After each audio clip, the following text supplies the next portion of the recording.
نازانم چی ئاڵێ ئەگەر شەوانە خەوتی بۆی کە ڕۆحی پاک بێتەوە شیعرێ بخوێنەرەوە جا منیش لێرەدا تا مایکرۆفۆنەکەیەت شیعرێکی ژنە شاعیری سویدی ماریا فیدەیە ئەیکەم بەدیانی بۆ ئێوە دوای ژێ سەر بابەتەکە ئەڵێ بەتیرت لە ناوم بمێنەوە ئەڵبەتە بە ئیجازی کاک بەهزار کوردستانی بنۆکەوم پێ ناکرێت بەڕاستی شیعر خوێندنەوەیە بەتیرت لە ناوم بمێنەوە تا بە لە دادانم بتوانم لە مناڵانمەوە خۆری بچووک بزێنم بەسەری پەنجەکانت یاری بەمەکەکانم بکە تا بە پێکەنینەوە بۆ بۆشاییەکان هەڵبکشین وەک کەوانێ جەستەم بگرە لێ ڕووی لە جەستەی خۆت بکە تا سەرچکێ چێش دەیان وەشێنێ من داوام نەکرد لە دایک ببم و کەسیش بەخێری نەهێنام بۆ ژیان کەچی دەبێ مەرگ بدەمەوە بە ژیان ئەو بێدەنگ کەوتنەی بەفری نەرم ئاونگی زیوینی یەکەم باران و سەمای ئاگری دەست پێهێنانی تۆم خۆشەوێ لێ دەبێ ئاگادار بین زریانەکان بەسەرماندا هەڵ نەکەن ڕووبارەکان باران نەمان خنچێنن ئاگرەکان تەشەنە نەکەن دارستانەکان بسووتێنن نامەوێ هەر یەکەمان بە گۆزەیەکی پڕ لە خۆڵە مێشی گریاوەوە دانیشت و بمێنینەوە سپاس بۆ مولایەکتان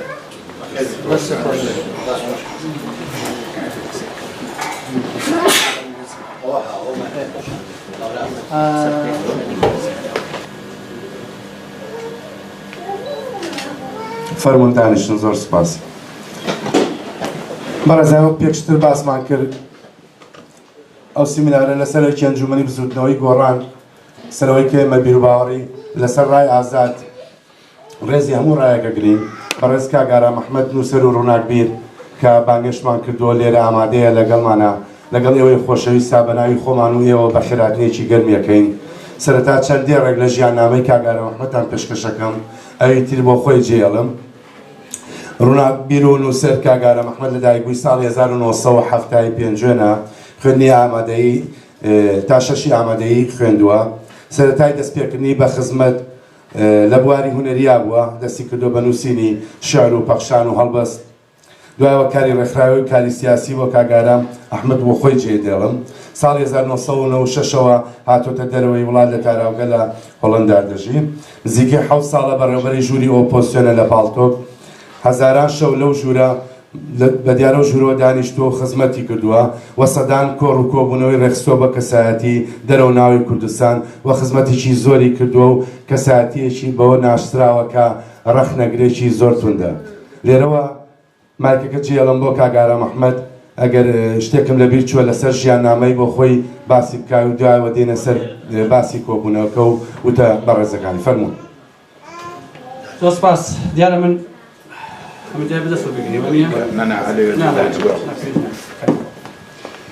بەرحاڵ من پێشەشی پێشتر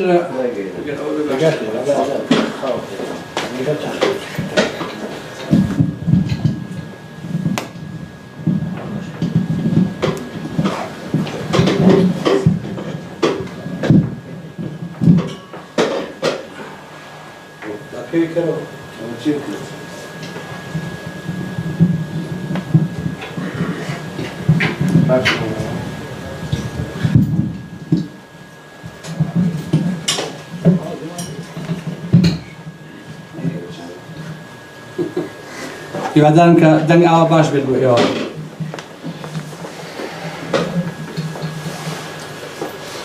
بەرحاڵ بەشێک لە مەسەلەی ژیانی باس کرد لە واقعا چونکە بۆ خۆی موای دوشتی ئێمە جۆرێکە من هەمیشە لە بیرما کە بەدایکمەوە کێ لە دایک بووم ئەیوت ڕۆڵە ساڵی لە دایکبووی بەفر زۆر لە عەزا بوو جاوتم پێنجۆن کەی بەفر لە عەزا نەبوو هەمیشە بەفری تیا بووە بەڕاستی لەبەرەوە ئەوە بووە بە نیشانە ئەوم لە مواضعی کاری سیاسیە من نامێ بیشارمەوە هیچ کاتێک باوەڕم بە ئەحزابەکانی شاخ و ئەوانە نەبوو یعنی بەبێ تووڕەبوون و ناڕەحەتی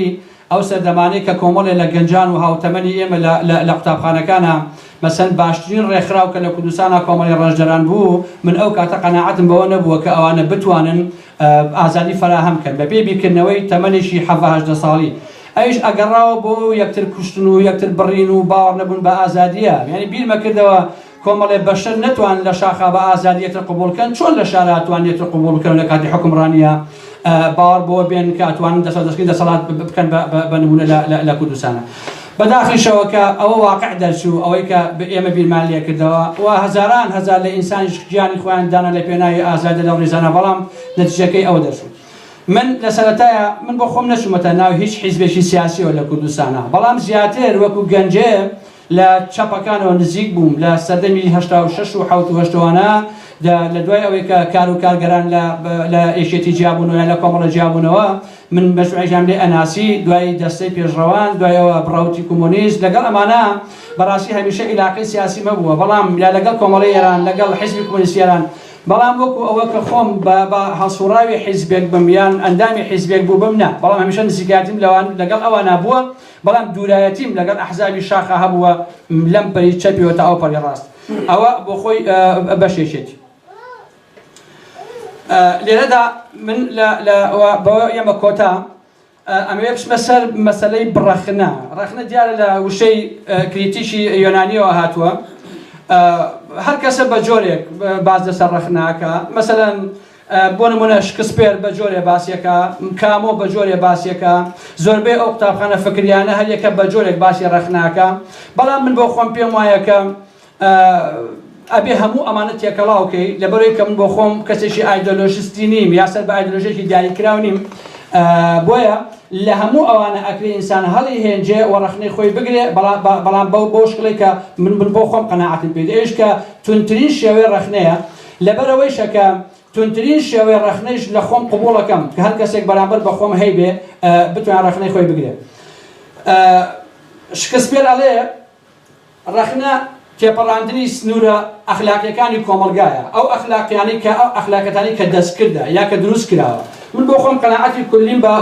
بەو چەمکە هەیە و پێم وایە کە ئینسان ئەبێت ڕەخنە لە هەموو ئەو شتانە بگرێ کە لە لای قابلی قبوڵ نییە.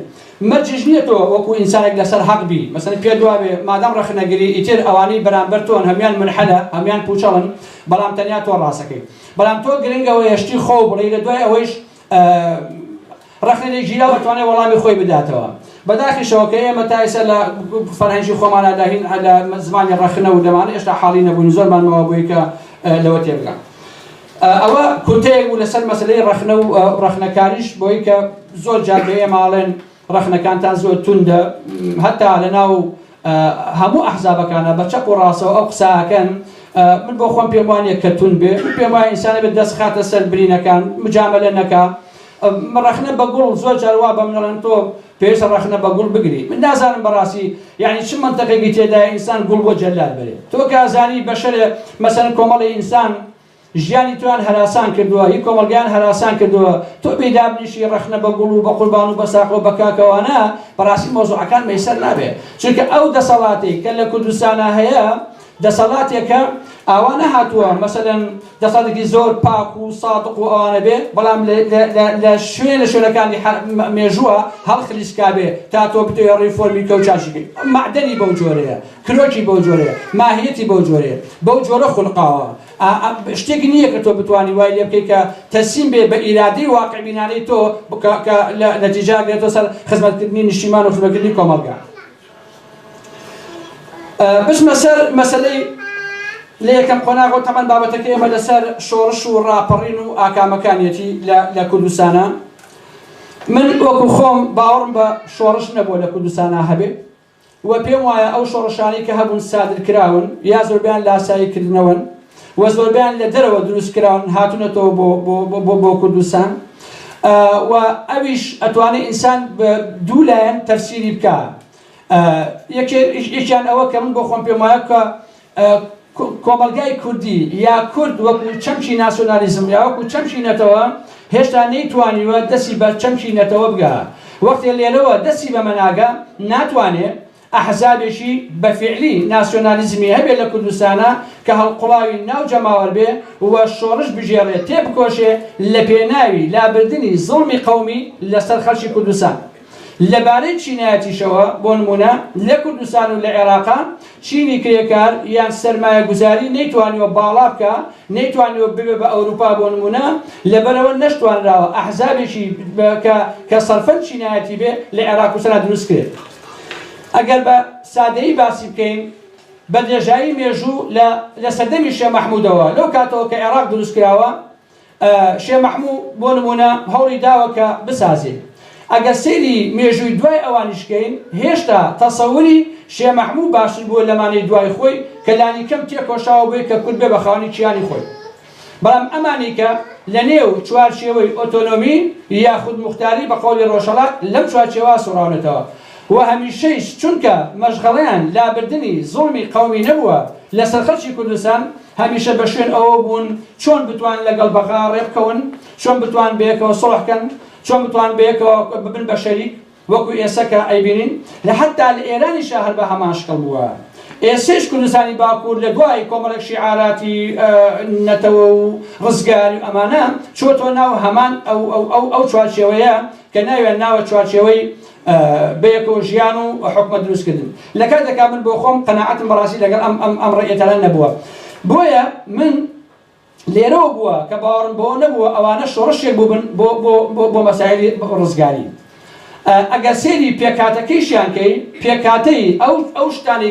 کە پێڵێن شۆڕش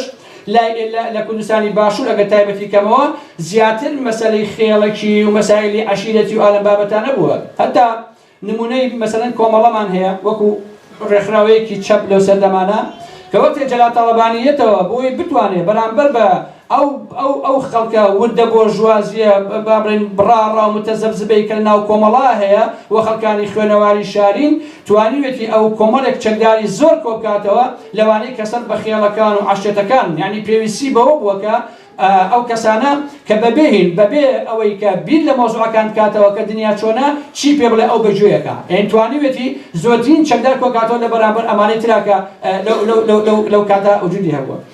ئەلێرەوەیە بەداخەوە ئێمە خاوەنی شۆڕشێگنین بە مانای کەلیمە زۆر سپاس خاوەنی شۆڕشێگنین بە مانای کەلیمە کە بۆ ئەمە تێکۆشابێ هەر لەبەر ئەوەش بووە کە من زۆر خۆم نەداوە بەدەست ئەو ئەحزابانەوە لە بەری چەپتاوە پەڕی ڕاست کە ئومێدم پیان نەبووە لە واقعا و 23 ساڵ حکومڕانیش ئەمەمان تەجروبە کردووە لە دواییش هەر کەسێ لەسەر مەسایلی شۆڕش و شۆڕژێی لە باشوور قسە و باسی هەبوو من گوێ لێگرمەوە توانین مناقەشەیەکی گەرموگۆڕ و دروست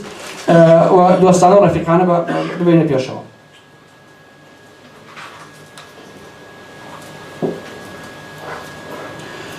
مەسەلەی ڕاپەڕین من وەکو گەنجێک کە تەمەنم 1920 ساڵە نەبووە ڕاپەڕین بووە لە کوردستان هەمیشە پێم وابوو ئەگەر بتوانین بەعز لە ساحەکە بکەین لە دەرەوە ئەتوانین ڕاپەڕین ببێ بەهۆی کردنەوەی دەرگایەک بۆ ئەوەی کە قەرەبووی ئەو ڕابردووە بکاتەوە کە چەنە ناحەقیمان تیابینیوە یا چەنە چەسانەوەمان تیابینی هەمیشە ئومێدمان بەوە هەبوو کە بەس بەعز بڕوە ئیتر کێشە نییە شێیە بابێ بەڵام گرنگەوەیە بەعسمان لە کۆڵ بێتەوە من بۆ خۆم ئاوا بیرمە کردەوە وەکو چۆن بەڕاستی جێگەی داخە وەکو چۆن لە سەردەمی حیزبی بەعسا نەمانەتوانی پیاسێک بە ئارامی بکەین بە شەقامێکی کوردستانە لە دوای ڕاپەڕینیش هەر بە هەمان شکڵ من بۆ خۆم بەمەلە یادگاری زۆر تاڵم لەگەڵ ئەو مۆزوعانە هەیە من لە جادی کاوەیشم کردووە بۆ نمونە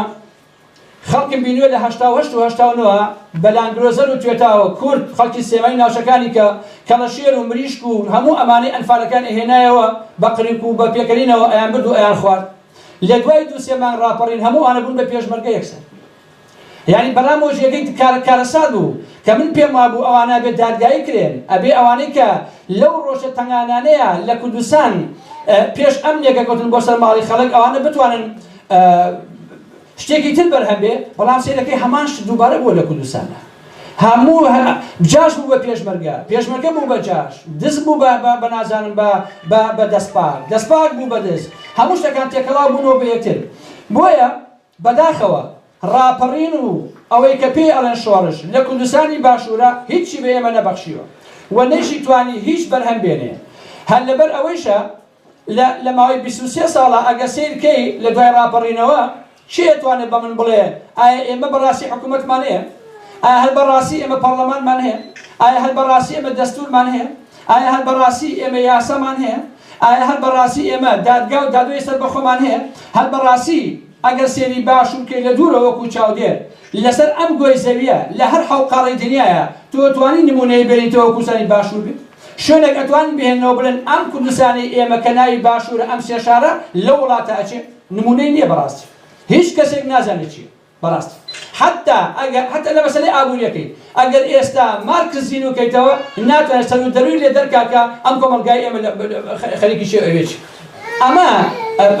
مەسەلەی ڕاپەڕینی ئێمە بوو و ئەمەشی بۆ ئێمە بەرهەمێنە ئەمەش ئەگەرێتەوە بۆچی من گرێ ئەدەمەوە بۆی کە ئەم ئەحزابانەی کە لە کوردستانان ئەحزابکە لێبوون زیاتر وەکو لە قسەکانی پێشواوتم تێکۆشاون بۆ ئەوەی کە بتوان شەریکە دەسەڵات بن لەگەڵ بەغایە حتا من بۆ خۆم وایە بین ئەگەر حیزبی بەعسیش بمابایە وەڕازی وایە وەکو ئێسەی مالیشی لەگەڵ لەچێتی و پارتیا بتوانێت بەیەکەوە ببن بە شەریکە دەسەڵات ئەمە ڕازی بوون و ئەیان کرد خۆ لە خۆ نییە ساڵی هەفتا بۆ هەفتا و چوار مەلام سەفای بازان لەگەڵ حکومەتی عێراقەکەەوە نەوەفاوەسەتەوە هەر لە خۆ نییە بڕۆسەی گوێ لە کاسکێتەکان بگرە گوێ لە کۆمەڵێک بابەتی مێژووی بگرە هەموو ئەمانە دیارە لە خۆ نییە لە ساڵی هەشتا و سێ و هەشتا و چوار ئەوانەیە یەشێتی نیشتیمانی لەگەڵ حکومەتی عێراقیەکەوێتە گفتوگۆ کە بتوان لەگەڵیان ڕێبکەوێت هەتا جەبهەی وەتەنی حیزبی شیوعی لە ساڵی هەفتاکانەوە تاوەکو نزیکەی 6-7 ساڵ هەر بۆ هەمان بەرام بووە حتا ئەحزابی بچووکی وەکو حیزب و ئەوانەی هەوڵیان داوە لەگەڵ حیزبی بەعسا ڕێبکەون بە بەیەکەوە حکومڕانی بکەن ئەمە ماناکانی چییە؟ ماناکانی ئەوەیە کە ئەم تەسەورە یا ئەم ئەقڵە ئەوێ بچێت دەسەڵاتەوە دەسەڵاتی خۆی ئەوێ نەک ئەوەی کە بتوانێت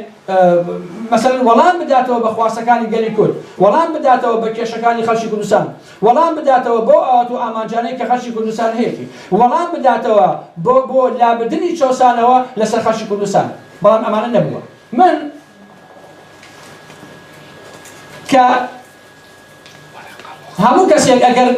خۆی کۆمەڵێک شت هەیە کۆمەڵە خەڵک تەفسیری جیاجای هەیە وەکو مەسایلی بەرژەوەندی شخصی بەرژەوەندی پارە بەرژەوەندی چوزان ئەحزابی بەرژەوەندی بنەماڵەیی بەڵام من بۆ خۆم ڕاپەڕین ئاوا لێیەکە دەمێت وە پێشم وایە کە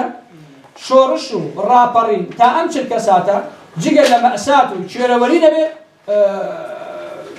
هیچ بەدەم نهێناوە ئەگەر بڵێن ئەو هەموو قوربانەی کە لە کوردستانی باشوورا دراوە بە کیمیابارانی هەڵەبجەوە بە ئەنفالەکانەوە بە سێدارەوە ئیعدامەوە بە زیندانەوە بە کوشتنی ئەو هەموو پێشمەرگەوە کە لە شاخەکانە بوون و خوان بە کوشتاوە بە شەڕی ناوخۆوە ئەتوانین بڵێن ئەمانە لە کۆتاییە تەنیا توانی دوو کۆمپانیا لە کوردستانە بەرهەم بێنێ کە کۆمپانیا یەکێتیە لەگەڵ کۆمپانیای پارتیا و ئەم دوانە بەیەکەوە کۆمەلگا دادۆشن و کۆمەلگا ئەبن بۆ خۆی کە وەختێکیش ئێمە ئەم قسە ناکەین دیسان لەوە پێمان دەڵێن ئێوە ڕێزی سەرۆکەکانی کورد ناگرن تێناگەم بەڕاستی کامێ سەرۆکی من حاڵی نابنەوە کەسێکە لەو دوو ماڵەکەی خۆیەوە کەس بە پیاو نازانێ کۆڵانەکانی هەولێر و سلێمانی چۆنە لەکوێ تۆ توانیت دابنێ وەڵام ئەمە سەرۆکی لە شوێی دنیا هەیە تۆ دابنیشی لە دوای 23 ساڵ لە دەسەڵاتی لە حکومڕانی عەلە ئەساس هەتاوەکو ئێستا شەڕمانە لەسەرەوەی کە قوتابی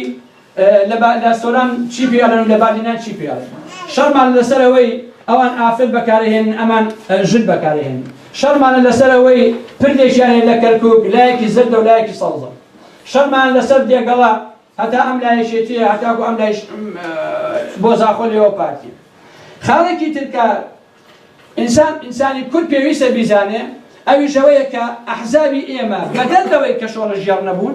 بەدەل لەوەی کە هیچیان بەرهەم نەهێناوە بەدەل لەوەی کە خێڵێکی دواکەوتون دیسان وابەستەی داژیکرانیشن هیچ حیزبێک لە کوردستانە نییە بەمانای کەلیمە لە دەسەڵاتە خاوەنی ئیرادەی خۆی بێت ئەوە ئێرانە لە منتیقەی سلێمانیە سیاسەت داڕێژ من ئێوە هەمووتان دڵنیاکەمەوە ئەو ڕێکەوتن نامانەی کە پارتیش لەگەڵ تورکیا هەیەی ئەبێ ئۆکەی ئێرانی لەسەر بێت ئەگینا بنەماڵی بەزەی ناتوانێت بەبێ ئۆکەی ئێران لەگەڵ تورکیاشە کۆمەڵ عیلاقەتی دروستی جا ئێوە ببینن لە دوای 23 ساڵ ئەبێ ئاغای نازانم چێ لە تارانەوە بێ حکومە دروستکە لە هەولێر و ئەبێت تورکیا دەخاڵەتکە و ئەبێت مالیشی دەخاڵەتکە و ئێمە سیدەکەین لێرەدا سفرین بەڕاست یعنی ئێمە گەلێشین خاوەنی ئیرادی خۆمان نین چونکە ئەو گەلە کێ ئەو گەلە من و تۆ فڵان و فیسارین کە بەشێکمان پارتی بەشێک یەکێتی بەشێک گۆڕان بەشێک داوای بەسەر حیزبەکانی ترا هەمومان سیاسەت دەکەین و سیاستیش ناکەین هەمومان عاقڵ و زیرەکین و عاقڵ و زیرەکیش نین هەمومان دەستپاک و جوانین و هەمووشمان دەستپاک و جوانین یعنی بەڕاستی سەر و دەرو لەو کۆمەڵگەیە ناکرێت کە کۆمەڵگای کوردیە ئەلێرەوەیە ئینسان ناومێ دەبێ بەڕاست ناومێ دەبێ بەوەی کە هەتاکەی ئەو کۆمەڵگەیان بۆ دەردەئەچێت هەتاکەی ئێمە خاوەنی دوو کۆمپانیابین لە کوردستانە بەو جۆرە کۆمەڵگە ئاوالێ ئایا کەسێک هەیە بتوانێت ئەگەر ویژدانی خۆی نەفرۆشێ بە بەرژەوەندەکانی خۆی کەسێکەیە پێمان بڵێ ئەمە پێچەوانێ ئەم قسانە ڕاستە کەسێکەی پێمان بڵێ بابە ئەم قسانە کە تۆی کەی ئەمە پادەرهەوایە ناواقعیە لە کۆمەڵگەی کوردیا شتەکان زۆر لە پێشترە خاڵێکی تر مەسەلەی ئازادیە لە کوردستان لە سەرەتایە وتم وەختێک کۆمەڵی ئەحزاب لە شاخە کە بەرامبەر گوایە بەرامبەر ڕژێمی بەعس لە ئەجەنگن باوەڕیان بە ئازادی یەکتر نەبێ یەکتر قبوڵ نەکەن ئەسیری یەکتر بگرنەوە بە نیشانە بە ژامانە لە داوەتە یەکتر بخنچێنن چۆنەکرێت چاوەڕوانی ئەوەی کەین کە لەو شاخ و داخەیە پارە نییە دۆلار نییە سوزانم ئەم هەموو ڤێلا و ئەم هەموو سیارە جوانە نییە لەو شاخەیە لە کە هیچ شتێک نییە ئاوا یەکترواریەکەن ئەبێ بەڕاستی لە سەردەمی دۆلار بەرینە ئەمانە چی لێت هەر لەبەرەوەیشە لە ساڵی 91ەوە کە ڕاپەڕین ئەکرێ هەتا 2007 ئێمە ماڵەکەمان ئەبێ بە مەیدانی شەڕی ئەحزابەکان شەڕی یەکێتی و پارتی کەسی نازانێ شەڕەکە لەسەر چییە جگە لە مەسەلەی پار و پۆست جگە لە پاوانخوازی منتقە خۆ شەڕی لایەنێک نەبوو لەگەڵ لایەنێکی ترا لەسەر مەسەلەی ئازادی لەسەر نان لەسەر کار لەسەر ژیانی خەڵک لەسەر گوزەرانی بەشەرەکانی ئەو کۆمەڵگایە بەڵکو شەڕەکە هەبووی لەسەرەوە بووە کە شێمان لە کوێوابین کام پۆست بۆ ئێمە بێ کام پارە بۆ ئێمە بێ کام سوزانم لەسەر ئەمانە بەڕاستی شەڕەکان بووە وەکو چۆن لە شاخیشان نەیانتوانیوە ئازادی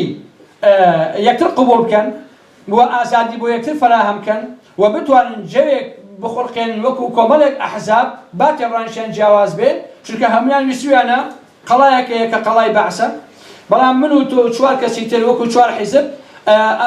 ئەم بەشەرانە بکردنەوەمان جیاوازە من لێرەوە دەمەوێت لەم ڕژێمە بدەم تۆ بە ڕێگەیەکی ئەدەوێت بەڵام ئێمە نەمانتوانێت یەکتر قبوڵ بکەین لێرە ئەمە هاتوۆتەوە ناو کایە سیاسیەکان لە دوای ڕاپەڕینە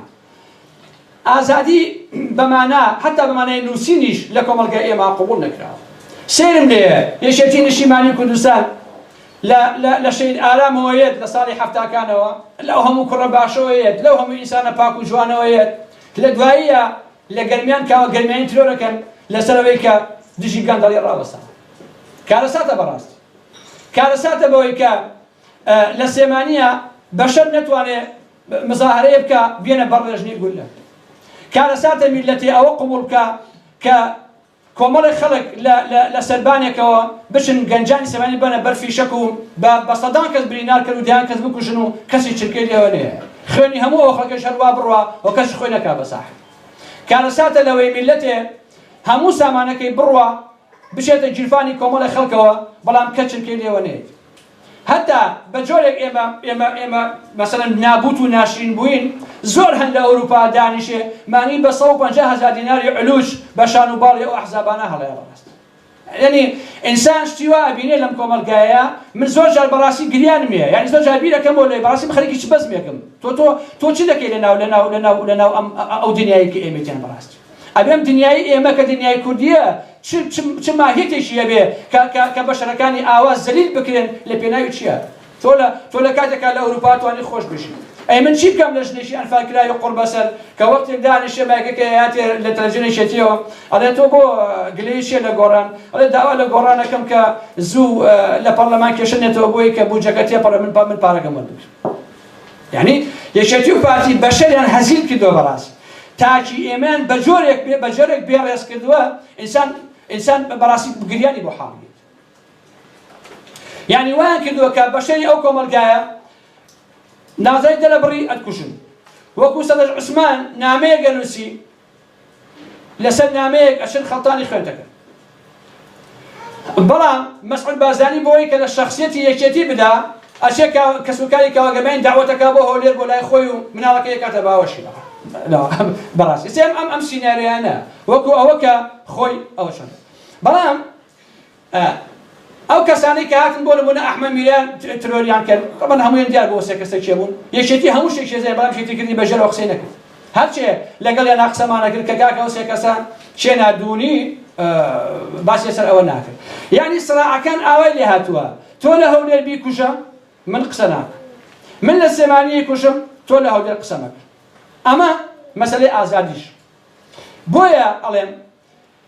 دروست بیرمان کردەوە کە لە سەردەمی شاخی شاه هیچ کاتی ئەوانەمان بە ئازادی خواز نەبینەوە ئەزانم خەڵکی ئازادی خوازە بۆ ناو ئەحزابانەیە ئەزانم ئینسانی شەریف هەبوو ئەزانم ئینسانی دڵسۆز هەبوو ئەزانم ئینسانی قارەمان و ئەمانە هەبوو زۆرێکیش لەم کوڕانەی ئێستا کە لە کوردستانە بوون بە پاشای گەنەخۆری کوشوڕ خۆیان کەسانی باش بوون لە قۆناغانەیە بەڵام لە دوایە ئەمە دەرچوو کە ئێستا هەیە پاش هەموو ئەمانە کە من ئەمەیە بۆ زیاکەم کام بەدیل بەڕاست کام بەدیل مەسەڵەن ئینسان چی بکا بۆی کە لەو کۆمەلگای ئێمەیە ئاڵوگۆڕێ بێتەتی خاڵێکە من زۆر پێ لێداگرم ئەویش ئەوەیە بە درێژایی 70-80 ساڵ یان 90 ساڵی ڕابردوو ئێمە دەرگیری دوو تەسەورین دوو تەسەوری لە یەکچوو بەڵام بە زاهیر جیاواز دوو ڕەنگ لە یەکچوو بەڵام بە زاهیری جیاواز ئەویش عەقڵیەتی جەلالیزم و مەلایزم بە تەسەوری من لە کوردستانی باشوور هەتا ئەم دوو عەقڵیەتە تێک نەشکێنرێ نالێنەوە بۆ ماڵەوە وای لێ نەیە کە خەڵک ئیتر گاڵتەی بۆ دوو عەقڵە بێ ناتوانی لەو کۆمەڵگایە ئاڵوگۆڕ پێ بکەیت حتا بزوتەوەی گۆڕان وەکو بزوتەوەیەکی نوێ ئەگەر نەتوانێت بە کردار بە پراتیک عەقڵێکی نوێ بێتە ناو کۆمەلگای کوردیەوە ئەگەر نەتوانێت لەو دوو تەسەورە نەدا و نەیکاتە دەرەوەی خۆی ناتوانێت ئاڵوگۆڕ بەدەستبێنێ ئەو ئاڵوگۆڕە فارزوتنی عەمیق و قوڵەی کە بۆ کوردستان لازمە یعنی هەمان ئەو سینە دووبارە ئەبێتەوە کە ڕابردووە دووبارە بێتەوە و لە ڕابردووە ئێمە بینیمانە ئەمە مەسەلەی گۆڕانیش ئیتر ئێستا بەدیلێکی تر نییە لە واقعە بەدیلێکی تر لە ئارادا نییە کە ئینسان دڵی پێی خۆش بێ بڵێ بەدیلێکی ترمان هەیە کە دید و بۆچوونێکی زۆر نوێتری هەیە یا ڕادیکاڵترە یا جددیترە لە ناو کۆمەلگا ڕێگی داکتاوە و ئەمە ئەوێ لەمانە هەمی تێپەڕێنێ ئێستا ئەمە هەیە من خاڵێکی تر کە هێنمە خاڵی کۆتایی و دوایش بەجێ هێڵم بۆ پرسیار وەڵامەکان ئەویش مەسەلەی دەوڵەت و دەوڵەتداریە مەسەلەی دەوڵەت لە کوردستانە ئێمە دەوڵەتمان نییە بە هیچ مانایە شتێکمان نییە ناوی دەوڵەت بێت ئەوەی کە هەیە دوو ئیدارەیە کە دوو ئیدارەی حیزبیە یەکێکی پای سەرپەرشتیەکەن ئەویش بە زەوی چەند ئەوەی کە پێڵێن حکومەتی هەرێمی کوردستان لە واقعا ناچێتە ناو چوارچێوەی حکومەتکردنەوە ئەمە حکومەتکردن نییە تۆ لە دنیا بڕۆسی دەوڵەت و دەوڵەتداری بکە لە دنیا چۆنە بۆ نمونە تۆ نەتەوە دروست نەکردووە باسی دەوڵەتم بووە کرد یان ئەکرێ وەکو ئینگلیزەکان لە سەدەی 16ەیە یەکەم ئیشیان دەوڵەت دروستکردن بۆ ئینجا نەتەوەیان دروست کرد بەڵام ئێمە هیچیمان دروست نەکردووە نەوەتە نەتەوەمان دروست کردووە نەوەتە دەوڵەتمان دروست کردووە نەمانتوانیوە هیچ هەنایەکیشی بۆ بنێ هەدەم ڕۆژانە وتارێکی زۆر پێکێنایم خوێندەوە بەڕێکەوت ئەویش نووسەرێکی سەر بە پارتیە جا قسەکەی ئەوەیە ئەڵێ مەسعود بازانی و مەلا مستەفا و شێخ نازانم چی ئەحمەدی بازان ئەمانە تێکۆشاون لە پێناوی دروستبوونی نەتەوە چەمچی نەتەوە دروستبوون یا ناسیۆنالیزم لە کاتێکی شاکە تۆ سێری ئەم ئەشخاصانە ئەەکەی تەنانەت یەک دێڕیشیان نییە ئەسڵ دێڕێک نییە دێڕێک ینی پەرەگرافێک نییە بەڕاستی من سێرم لێیە لە واقعا نووسەرێک ئەگەر ویژدانی خۆی نەفرۆشێت بە پارە چۆن ئەتوانێت قسەی وا دەیبێت دەرەوە چۆن ئەتوانێت قسەیشی وا بکە بڵێ ئەمانە تێکۆشاون بۆی کە لە کوردستانە نەتەوە دروستکرد نەتەوە دروستکردن بۆ کاری هەموو کەسێک نییە و پاشان لەبارەی پێکاتێشەوە مەسەلەی هاوبەشبوون لە مەسەلەی ناسنالیزم بۆ خۆی ڕۆڵی هەیە ئێمە هەتا هاوبەشی یەکتریش نییە باوەڕتان هەیە بەڕێزان ئەمە هەتا بادینی و سۆرانی خەریکە لێتە دابڕێن لە کوردستانی باشوورە ئەوەی کە بەعز بە درێژایی ساڵانێک هەوڵیدا کە قلش تبقى بيني أمدو لهجة بوجه بجنكرا عشان كل سنة خليك بتواتي عملية بتوا وكوايا كبادينا هلمي كيسر بخوي بارتي به هيش كسر ليه بيني هنا سباج قد أخوي يعني حتى لما يشيء إما زر ما كله إما شلون بتوين أمش كده بويا أمش من هلا خطر يا براس يعني لجر ساي شتيو بارتيا نتوبون بدولة بون همو أمانة لا خطر دوايش أجر ويسا نسمى مسائل بجداري كني بوران لم حكمتها كهيا إنسان توانا خصوباسي لسركا ومن بخم نظري جواز من لسر أو موضوعنا هي لا خصوباسا كان أجر بيريزبو أتوان إما وراين بيبدينا من أتوانم دري شيء بخصوباسا كان بلان براسي بيم خوشك مناقشة بكين لقل برزانا نجوهر من قسم كمبارزانة كشكا خصوباس ونظريان هبيان بسيران هبيت أو بجيب يروني على المكاتبين يبقى دارم كبتوين زوجين بجداري ما نبي سوق خصوباسانا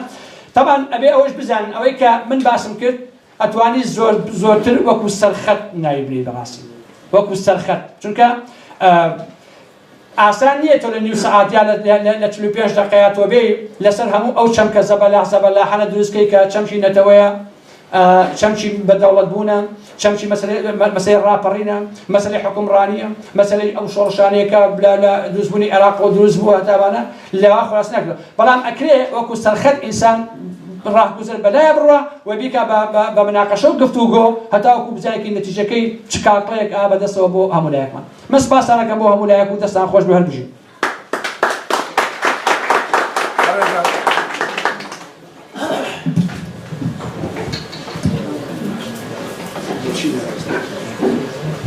زۆر سپاس کاگاران بەڕێزان توانین دەدەقە پاوسەکەین بۆوانەی کە کارێکیانیان جگەرێکە کێشن کوردی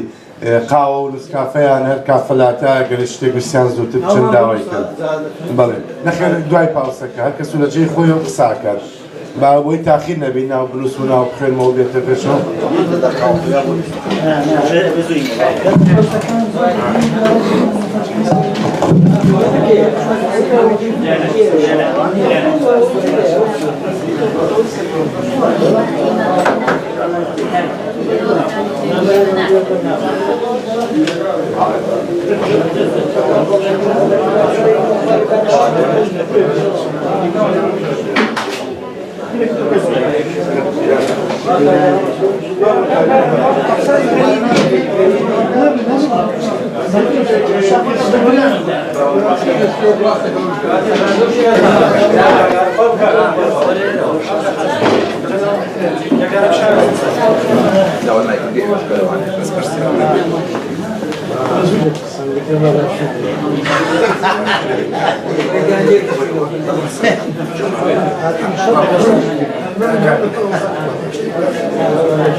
پرسیارەکەش ئارەزوومەندانەیە چۆن وڵاتێک ڕزگارە بێ ئەگەر سۆران بەرجی کتێبێکی بۆ ڕێک نەخات چۆن وڵاتێک ڕزگارە بێ ئەگەر سۆران بەرجی کتێبێکی بۆ ڕێک نەخات چۆن وڵاتێک ئازادە بێ ئەگەر سەردەشت بە وشەی جوان پڕی نەکات چۆن وڵاتێک ئازادە بێ ئەگەر سەردەشت بە وشەی جوان پڕی نەکات چۆن وڵاتێک وشیارە بێ ئەگەر کاوە بە دەستی خۆی چاپی نەکات فەرموون بەڕێزان بەڕێز کاکەریم بەڵێ فەرموون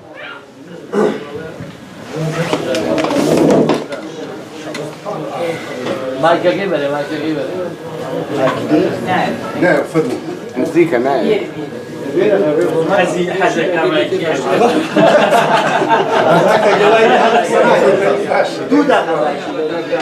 ئەم جاوانی تاچکە هەم خۆشی هەم خۆش بە خێراتنی بەڕێز کاگارم ئەحمەد دەکەم وە بەڕاستی ڕوودە هەمووان دەکەم دەڵام مەگە ئەو ڕۆ تایبەتی بە باش و قسە بکەم هیچمان نەتەوەینی جا بۆیە برادێک کوتی بۆچی هاتووی کوتم بۆ شەڕ هاتووم لەگەڵ باشووریەکان یا حەقم دەکەم یا حەقیان دەکەم زۆر سپاس هاوڕێیان من هاتووم نە دژی یەکێتی قسە بکەم نە دژی پارتی نە دژی گۆڕان بەڵام دژی ئەوانە قسە دەکەم کاتێک ئاڵای کوردستان لە پاڵمان دەدرێ هەڵناسمی هەڵە جا بۆیە ئەگەر 40 میلیۆنین ئەراستی رێستاوە بە ڕێگایەکی نەتەوەی دروستدان نەڕۆین دەیدۆڕێنین. پێم خۆشە ئەوەی بڵم گەشتبینم بەوەی کە لە پاڵمانی کورد بەرەو کابینەی هەشتم بەرەو وە دەچێ بەرەو پێکێنانێکی هەمەلایەن حیزب و سازمانەکان دەچێت کە هەمووی تێدا بەشدار بن بەرەو وە دەچێ من وا لێ حاڵیم. پاشان پێ خۆشەوە بڵێم شێرکۆبێکەس 4 پارچەی کوردستانی بە 4 بەشێک لە جگەرەکەی خۆی تەشبیه کردووە و هەمووانی بۆ عازیزە. جا پێم خۆشە ئەوەش بڵێم ساڵیانێکی زۆر هەمومان دیفاعمان لە دەست قەڵەشیوەکانی ئەفریقا و ئەمریکای لاتین و فەلەستین کردووە با ئەو جار ئاوەڕ لە 12 میلیۆن کوردی ڕۆژهەڵات بدەینەوە. بەڕێز باسی کرد هەر ئەم ڕۆژانە لە حکوومەتی هەرێمی کوردستان چێ هاتبوو پێم خۆشەوەتان پێ بڵێم گەورەترین دوژمنی کورد کە گەورەترین سەرۆکی کورد دکتۆر قاسملووی شەهید کردو هەموو جارێ بە بەهانەیەکی دێ و هەر جارەی شتێکیشی تایبەتیش داوا دەکەن. ئەو جار دەگەڵ داواکانی دیکەیان داوا دەکەن بۆ کابینەی بۆ ئەم جارەش مالکی لە سەراوە هەڵبژێردرێت و کابینەیەکیشان دەوێت کە بە ئیشتای خۆیان بێ. بۆیە داوا دەکەم کورد ئەم جار ئەو حەقیانیان لێ قبوڵ نەکا بە شەرەف 2 جار نەحەقی لەو زاڵمانە کە 50,000 کوردی ڕۆژهەڵاتیان کشتەوە و 5,000 تەنیا ئەو حیزبەی کە من تێدام دموکرات بێجگە لە کۆمەڵەکانەوەش ئەوانەیان کشتۆ و ئەو هەموو ڕێبەرێک ئەگە 2 جار نایان پێ بڵێ جارەکانی دیکە کورد زۆر ڕاحەتتر دەتوانێت سیاسەت بکات ڕاتە پێشێ. هاوڕێیان قسەکانم نامەوێت زۆر درێژە بدەم بەڕاستی چاوەڕوانم لە هەمووتانە کە ئاوڕێکی جددی لە کوردی ڕۆژهەڵات بدەنەوە و کورد قسێکی هەیە دەڵێ برا لە پشت برا بێ قەزا لە لای خوا بێ یا لە لایەکی دیکەشەیە دەڵێ خزم گۆشتی شتخوایسکە ناشتێنێ. دەشەڕایەتە سەختەکان و کارەساتەکان دیتومانە کە کوردە بۆ یەکتر دەمێنێتەوە. کوردی ڕۆژهەڵاتە بۆ باشوور هەموو بەشی زۆری و دۆستایەتیان ئێستا لە باشوور دەگەڵ ڕۆژهەڵات پاش کۆڕەوەکان ساز بوو. پاش لە کۆڕەوەکان خەڵک زانیان کوردی ڕۆژهەڵات بەڕاستی پشت و پشتیوانن. دیسان و بۆ ئاخرین جار دەیڵێمەوە هەمومان ڕوو بکەینە ئەو بەشەش و ئەو بەشە کە بە هەموو وجودێک زوڵم و زۆری لێ دەکرێت ئاوری لێ بدەینەوە لە ڕێگای ڕۆژنامەکان لە ڕێگای شتیان بە هەموو جورێکەوە قسەیە بکەین پشت و پەنا و یار و دۆستیان بین. سپاس بۆ هەموو سپاس بۆ ئێوە سپاس بۆ کۆڕەکەتان. دەمەوێت لە کاکاران بپرسم بۆ لە هەڵبژاردنەکانی ڕابردوو بزوتنەوەی گۆران دەنجی وا کەم بوو لە کەرکووک. ئایا برایانی کەرکووک هەتا ئێستا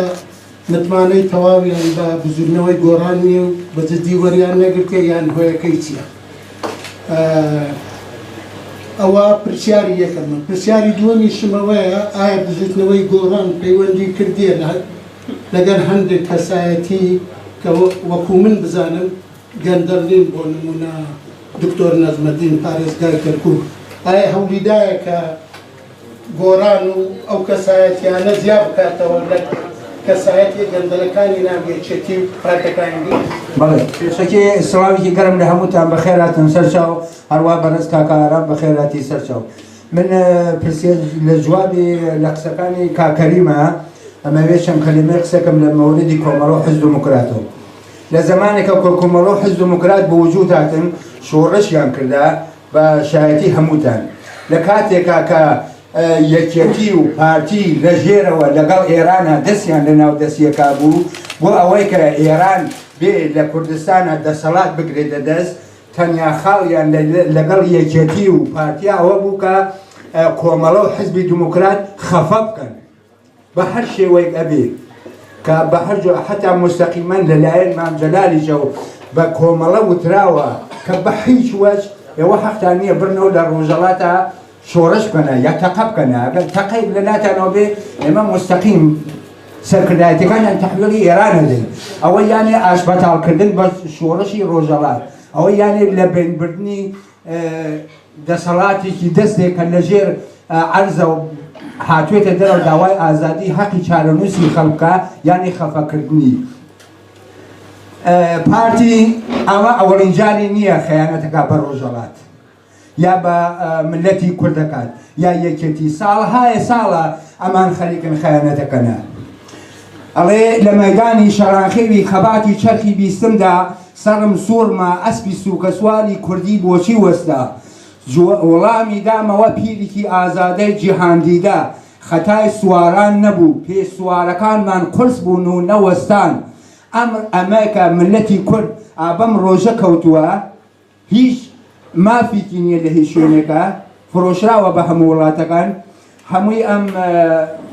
نۆکەرگەنا من چڵکاوخەرەکانن کە بە خاتری مەنافعی خۆیان و دەسەڵاتی خۆیان دەسەڵاتێکی دەرەبەگایەتی ئاغا و دەرەبەگایەتی دەسەڵاتێکی فۆئۆدالی بەسەر ملەتی کووردا سەپاندویانە. من لەوە زیاتر وەختان ناگرمە ئومیدوارم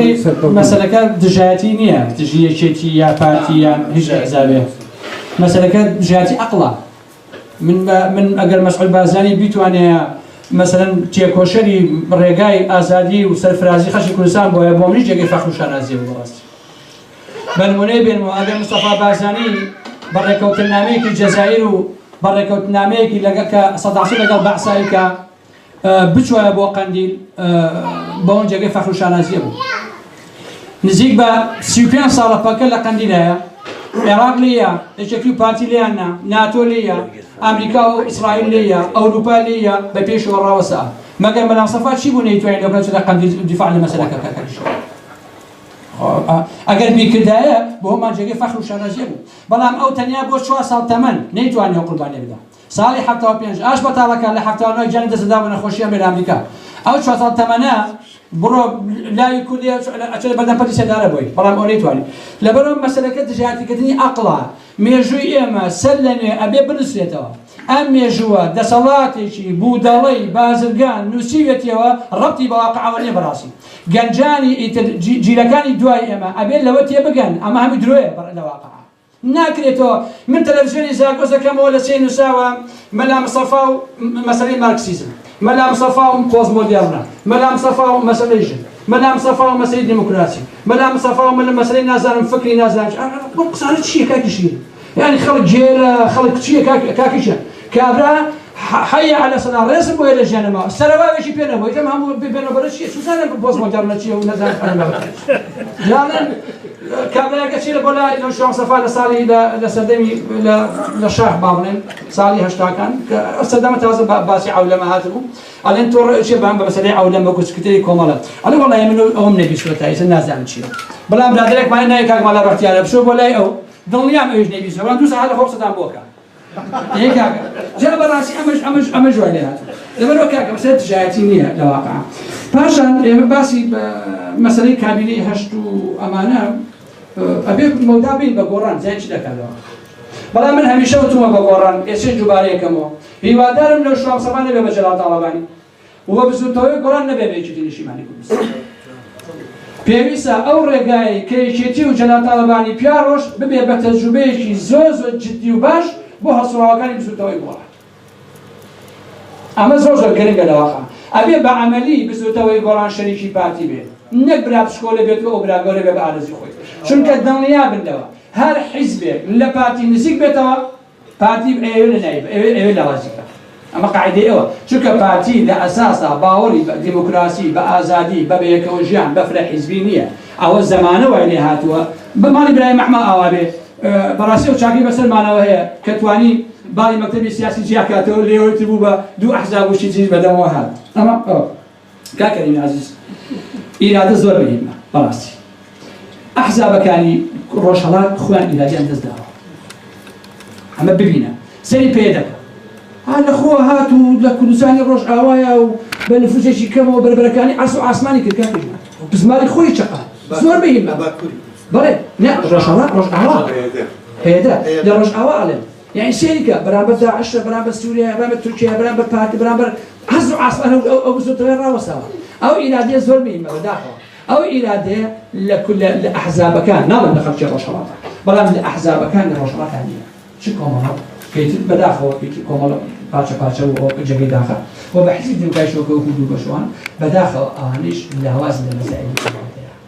ئەوایە خوان خاوەنی خوان بێ ئەو هاتۆ کە حەقنیە بێمێهریشیان ئاوا پێ بکرێت من لەگەڵ ئەوەنداناوە دەگەڵ بێمێهری و ناحەقیش نەبێت من لەگەڵ ئەوانیم بەڵام ئەم مەسەلەی ناحەقی ئەوانە خۆکەکە لە کۆنەوە کراوێن وەرە خۆشی لە شارەزای من خۆم چەندین برادەرم هەبووە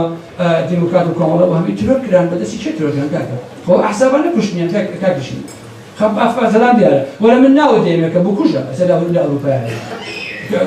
بۆیە ئەوەش بەداخەوە ئیرادەی ئەوە هەیە و بن بەڵێ بەرمیش بۆ خۆم پێم وایە کە ئێمە قەزایبانی کوردی ڕۆژهەڵاتی بۆ کوردی باشوور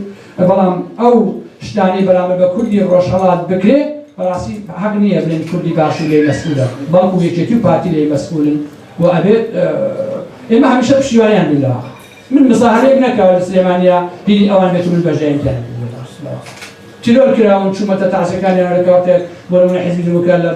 لە هین بۆ لە هەردوو باڵەکەی لە کانسکان بووە لە مامۆستایان بووە کە وەختێک ئەو برادەری فەرماندەیان بوو لە کۆیە تیرۆرکران هەمیشە پێشتر عێراقەکەمەگانە هەبووە لەگەڵ حیزبی لەگەڵ کۆمەڵا چەندین جار لەگەڵ ئیبراهیم دانیشتن هەبووە لەگەڵ جەوادی مشکی لەگەڵ عەبدوڵای مرتەجی لەگەڵ سوزانم هەموو ئەمانە هەتا بۆ ناسی حسانی وەکو مەسەلەی سەبەنگۆوان ئەمانە هەمووشە ئەو هاودەنگەمان هەبوو بەڵام بەڕاستی تاوانی دەسەڵاتن سپاسی تۆکەم بۆ مەسەلەی هەڵبژاردن دەر من گۆڕان نیم برادە تاوەکو گۆڕان جوای بەمەوە بەڵام پێم وایە بچوتەوەی گۆڕان بچوتەوەیەکی تازەیە هێشتا نەبێ بە حکومەت ساواکە یەکێتی فاتیەوە بەڵام لەو سەردەما بەتای بە ساڵی 2009 هێشتا تازە دروست بوو و هەمیشە ئینسانی ئێمە زۆر درەنگ ئەگۆڕێن بۆیە پێم وایە ئێستا گۆڕان وەستی باشە حاڵی باشە داوایش پەیوەندی بەکێوە کردووە من نازانم بەڵام هەروە ئایان بینم دانیشتنیان لەگەڵ نەژمردی کەریمایە چوون بۆ لای مۆخسە و باسوار بابەتانە بەڵام من شتێک نازانم ژێر بەژێر هەبێت لەوەقع بەڵام ئەو نێزانم کە ئێستا گۆڕان لە 2009 باشترە لە کەرکووک لە چواردەی کەرگوشە بۆ پێ وەستی باشیش هەبێت خەڵکی کەرکووک ئەبێت لەو ڕاستی تێبگەن بەڵێ یەشێتی نیشتی باوەڕتان هەبێت ئەوەی خەڵکی سلێمانی بێ ئەزانێت لە 92 گەنجی سلێمانی داسمەوەیان دەرهێنن لە ڕێکەوە ئەنا بەشە لەبەری سەوز بوو یعنی هەموو ئەو شارە یەکێتی نیشتیمانی بوو یەکێتیە وەفای بۆ ئەو شارە نەبێ کە هەزاران شەهیدی بۆیەوە چۆن وەفای بۆ کەرکووک دەبێ کاکیشی ئەبێ خەڵک بۆ خۆی بیکاتەوە لەوە کە ئەمانە ناتوان ئێستا ئیشیان بۆ مۆزوع هەیە خەڵکی کەرگوش ئەبێ هەڵ نەخەڵەتێ لەوەقع من چەند جار وتومە بیرمە لە هەڵبژاردنەکانە ئەیانوت جەماعەتی جێتی ئەیانوت مامچەران نایەوێ بەسەر کۆمار بەڕاستی پێویستی پێی نییە پیرەوە ئەوانە بەس ئەم جارە دەنگی بەنێ خەڵکی کەرکووکەوانە بۆی بتوانێت قەزی کەرکووک مالی سەوچ بحێتەوە لەکات دەکات دەبێ بوو بەکان و کۆماری مالی سەوچی ترۆشان و بە شیعەکان و بە مجامەری سوننەکان و ئەنبەر ئەبێ خەڵکی کوردی کەرکووک ئاگا بنەوە لەوەی تر ئەم یەکێتی و پارتی ئێکسپایرد 23 ساڵ حکومڕانی بەسە بۆ ئەوەی کە تۆ بزانی ئەمە حکومڕانیشی باشە یا باش سەرکردوو پێم وایە کە سدیق هەر ئەتوان بڵێم هەر وەڵامەکەی ئەو بۆ کاکسەری شار ئەبێ لە واقعە بۆیە کاری مەکە زۆر سپاس سێ بەڕێزیکرد لێرە پێشەوە دەست خۆش وەڵام بە کورتی پرسیارەکەم ئەتوانم بڵێم تۆزێک سەرسوورمان هەم لەوەی کە جەنابتان بڕاتان نە بە پارتی هەبوو نە بە یەکێتی نە بە کوردایەتی لە کاتێکا کە باڵباتیران ئێمان فارکران و ئەگەر مابێت خۆ ئێمە گەمژۆگیر نەبووینە ئەگەر کاتێک ئەگەر باڵێن مانجەلالیان بەدەماڵی مەسەڵ بەرزانی خەڵکە ئاسایەکان هەڵخەڵەتانێت خۆ تاوانی ئێمە نەبووە کە ئێمە شتەکەمان بە دڵسۆزی و بە کوردایەتی کردەوە تۆ چۆن لەو کاتا کە بڕات بە هیچ نەبوو یعنی من کاتێک کە تۆڵی بڕام پیان نەبوو بڕام بە هیچ نەبووە بۆ خۆم لەوانەیە نازانم نەوەی بڵێم چەپی نەوەی بڵێم ڕاستی نەوەی بڵێم ڕاستی نەبڵێم بڵێم نازانم یعنی بەڕاستەکە و لە هەمان کاتا تۆ ئەگەر لەو کاتایت بۆ دڵبێت و شکل لە پارتی یەکێتی هەبوو بێ ئێستاکە مەسەن ڕای تۆ چێ بەرامەر بەڵام لە کاتێک کە زۆربەمان یەکێتی بووینەوە بوو لەوانەیە حەزەکانی کە بووین زۆر سپاس شێکە بەشار لەژێر خۆیەوە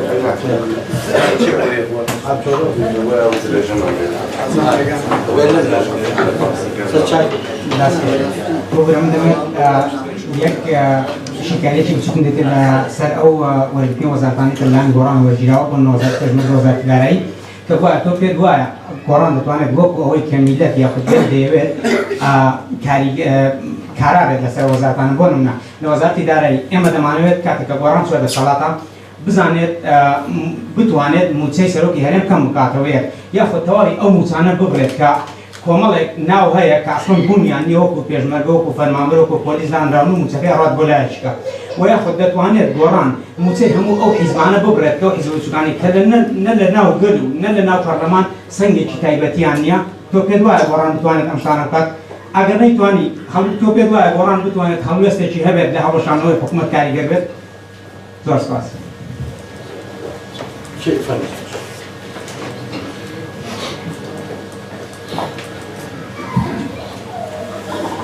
داگەرە من نفوسم کەرکووکە خۆمانەوە ئێستا کێبەکەی سەرەکی پارتی و یەکێتی لە کەرکووکا زۆر چڕ بۆتەوە یعنی بۆ پێی من کە خۆم زانیاری هەیە ئەڵێن کە مەسرور بەرزایی سەرپەرشتی هەڵبژاردنەوەی کەرکووکا بەلۆری پارەی بەخشاتەوە هەروەها یەکێتیش دکتۆر نەزمەدینە پرسیاری من ئایا گۆڕان چی بکات لە کەرکووک یعنی دەنگێکی باشتر بێنە ئەم جارە نزارەکەی تر و هەروەها بەڵێ هەروەها پرسیاری من ئایا گۆڕان چی بکات کە بۆی کادیری گەنج بەرهەم بێنێ لە کەرکووکە چونکە لە کەرکووکە بەڕاستی گۆڕان کادیری گەنجی زۆر زۆر کەمە زۆر سپاس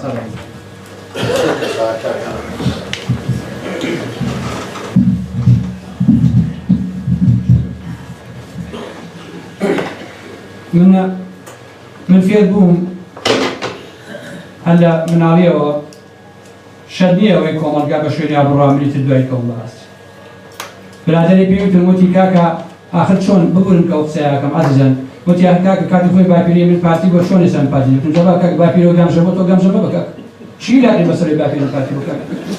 من کوڕی حاجی عەلی پێنجوێنیم ڕەوی سەرواکم بڵێ پارتی باشە معقولە من دانیشتووە بۆ بیکەمەوە هەموو پێچەوانەی ڕەڕەوەی تاریخە لەواقع عەزیزان مەسەلەی خوێنین نابێت بە مازعی تەسەووری سیاسی و عەقڵی تازەوە لەبارەتە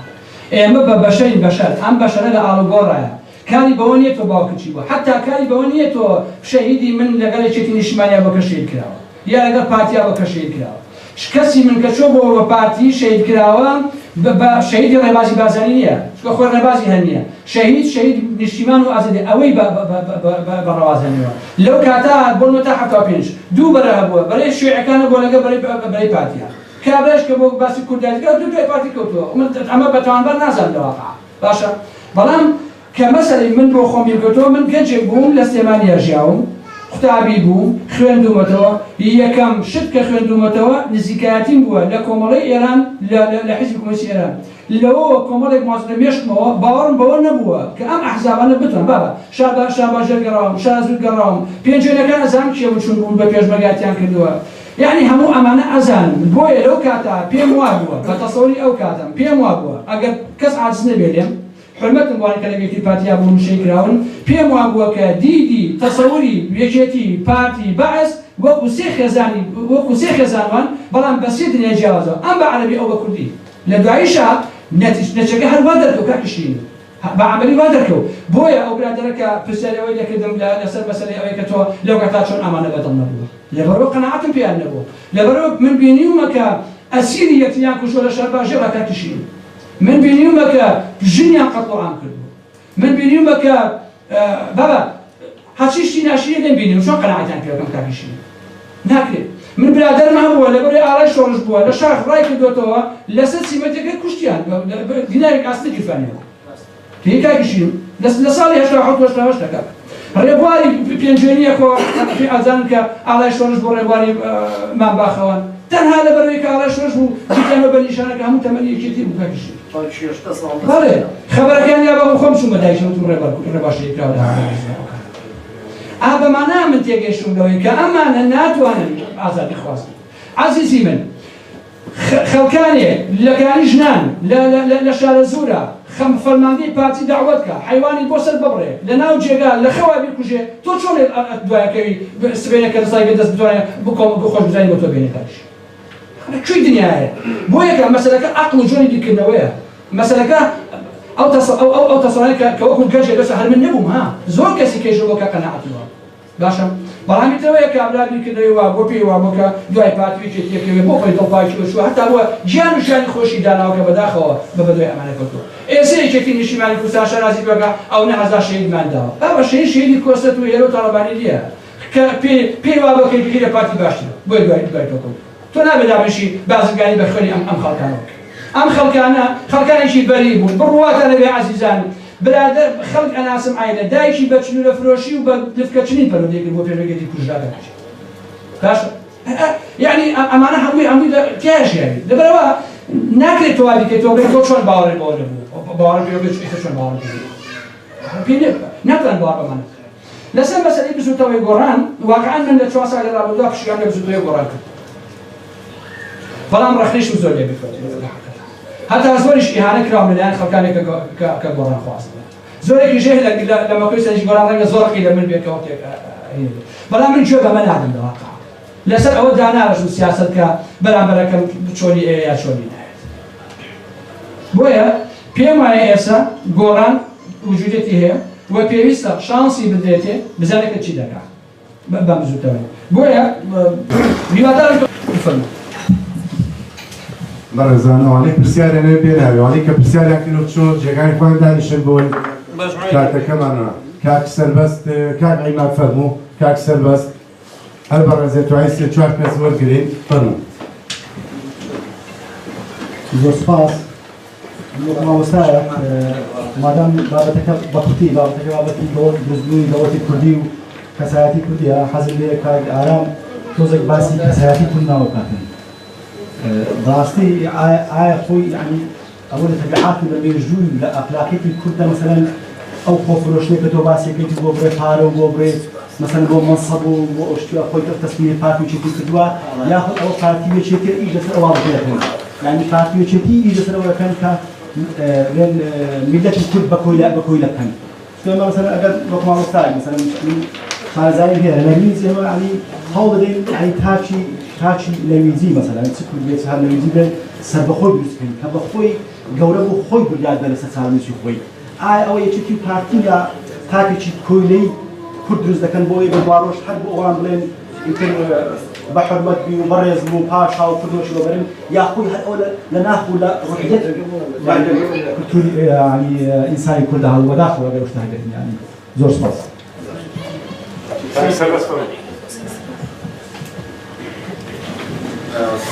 شيء بخيراتنا ككهرباء كم قال جرى من انجليزي جرى كما روح بالدنيا عيني وقت جيب رخلاتكم جبركو نروج من التجاره من نار جباتا كردي ده نديتيا يعني قالك جرى ما ديتوانا هذه تركي راسي وقت لكن هذيك جماعه كل ما زحف من هذيك بحثا باش فيش كل خديك وكون زانن نها الرجاء كردستان تشد قومي وتشد بي بلكي جوا قالك اقعداء مثلا بينن لبيرا هري داوي يقول شيء بين دو بارچه كردستان دا جاره كما ديروكا كردستان دا ديروكا كردستان دا كو خندق بين كولان خندقنا بين دو بارچه كردستان دا كولان اف خندقه هنجي يعني نا خندقه كولي عرض كولان ولي اخبار اجنبيه لنا معني خوي سياسي كورها ومعني خوي جغرافيها ومعني خوي نتويها الحموها هذا متخصص نيرنا كارام دبي درباري دا دوري نيرنا خوش شروبك به واخندقه وكان تزانن تشتكو تي ديار كرن دبيجن عم جبو واخندقه كلن جبوكو ترول درباسي هرما كردستان نبي جبوكو كسن تهريبه حشيشه كان درباسي هرما كردستان نبي اوانا جي دبنقه دبخا تشتكي ولينا نراستا جبركو او دماكو اب منطقه همي بخا دست داعش دبون اب خندقنات لكلها اب تركوتشر هيا دست داعش دبو نعيني نزيكي به هرميا اب خندقنات كلها ايرو تركوتشر دست هزي بارسنا قلديا دست يكيني بارسنا قلديا ايرو او منطقه حمود بن دست كردان هم بيالي هم يالي ديرو دا اب خندقنا كلها يعني دالي جديده روجا كتاني جوا ديديا يا كاتي سر تلفزيون غوديا كسهني انسان كي توريستا روجا كردستان هذا رباسي هرما كردستان يقولوا يعني بعد بنقهد الراس نينا بجبولي كيجي افجالي كي باجالي ديفا جقال يكون حميتي خاصن كل همبري باخ دقه دركلي اف خندقه هنا نتني تشتكي بسيطه بن كلنا باخ دقه ده قالك بلاني خريج انا سكردات المشاند جبولي يجي جارێکی بە دەخوازم و گەلێ ما لە هەمبەر باخندەقا بێندەنگ نەمێنێ جارێکی دیبە ئەس درێژ ناکەم ji ber ئەم دخوازم کە کارام ژی دوێ دەربارەدا نێرینە خۆ بێنە زەمان سپاس بەڵێ بەڕێزان هەر کەس پرسیارێکی هەیە لەرە خۆم پرسیارێک فەرکاری لێ فەرموو تا کاک لێرش لێ منیش نیم پرسیار بێ لە کاگارام بۆم هەیە وانە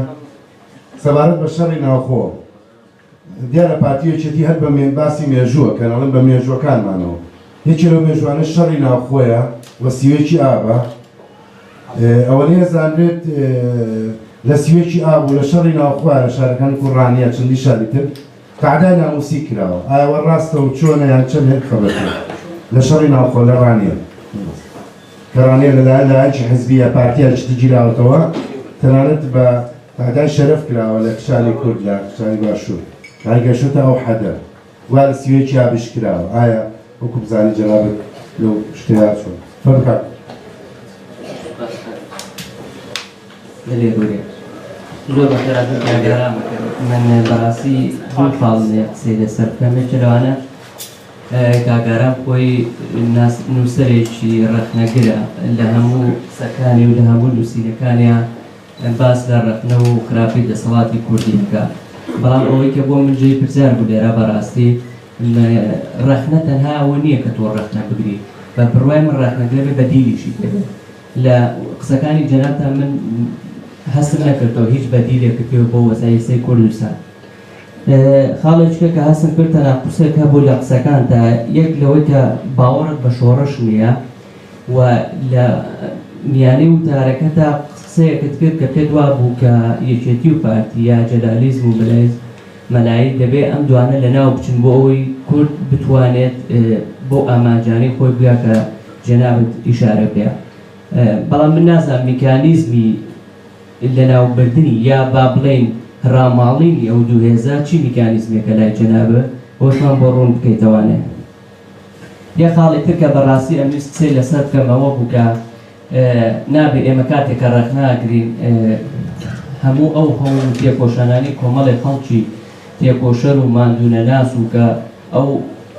ئەو وەزای ئێسەیان هێناوەتە ئارا لە کوردستانە ئەوانە بە هەند وەرنەگرین و خەباتی ئەوان لە بەرچاو نەگرین ئەکرێ ئەوەی کە جەناب دێڵێ زۆر ڕاستە ینی کۆمەڵە جاش و کۆمەڵە خەڵک و پۆفرۆش لە پاڵەم هێزانە دیسانەوە بوونەتەوە دەسەڵاتدار و زوڵمەکی زۆریان کردووە بەڵام ناوی ئەوشمان لەبیر بچێت کە خەڵکی کوردستان باجی زۆری داوە لە پێناو ئازادی ئێستای کە جەنابەت ئیشارەت پێدا ڕاستە ڕاماڵین بەعس تەنها ئەوە نەبووکەوە بتوانن کوردستانی پێ ئازاد بکەین بەڵام ڕاماڵین بەعس کۆناغێ بوولەوە یەکەمین کۆناغوگەم بتوانیەوە دەست پێ بکەین بتوانین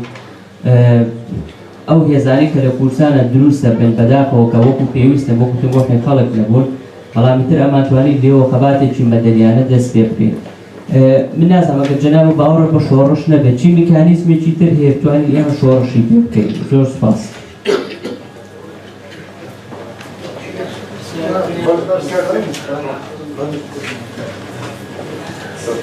ئەحمەدزادار پێم وابێت نیوەی وەڵامی پێشوشمەوە دەست نەکەوە بەرامبەر حالەوەدارم جاروانە بێت باست لە یادی فقر و فەلسەفە کرد لە کۆمەڵگەی کوردیا بەڕاستی خۆی بۆ خۆی ئەمە بابەتێکی زۆر هەڵەگرێ ئەگەر بەوەی قسەی لەسەر بکەیت بەڕای کاکارام ئەنی ئەگەر بە پێی کتێب و نووسەر و ڕۆژنامە و دکتۆرا و ئەمە بێ خۆ ئەوە ئێستا کۆمەلگەی کوردی لە پێشی زۆری کۆمەلگەی دنیا بووە ینی ئایا بە کۆمەلگەی کوردیە نەخوێنەوارە یان ناوڕۆکی بابەت و کتێبەکانی نووسەرەکانی ئێمەیە ناوڕۆکێکی بە سەرێعتر بڵێن ناوڕۆکێکی بۆشە یان نابابەتیانەیە بەڕای کاکارە زۆر سپاس قسە لەسەر قسەکانی جاگاران هەبوو ئێمە ئاراس ڕەوەندی کورد بە گشتی ئەوەی کە ئاگادار بووە چۆنە ساڵە کە متابعەی دەنگی تۆ و گوێبیستی دەنگی تۆ بەڕاستی قسەی باش و جوانە کردو بۆ خەڵک وە تۆ دیژبووی بەرامبەر بەدەساڵات تۆ تا چۆن پێشبینی بە بردنەوەی گۆڕان کە تا ئێستا خەڵکی دروست کرد بێت لە کات و سادەیە کە ئەرکی وەکو جەنابەت بەدی بێنن لە قسەکردنە تا ئێستا چەند کاری بۆ کردوێت کە خەڵکی باش دروست ببێت و کە لە ڕێی میدیاریادا لە ناوخۆ کە هەمان هەڵوێستی تویان هەبێت بە شێوەیەکی کەیە بەتوندی لەگەڵ دەسەڵاتدا قسە بکەن. دەست بۆش.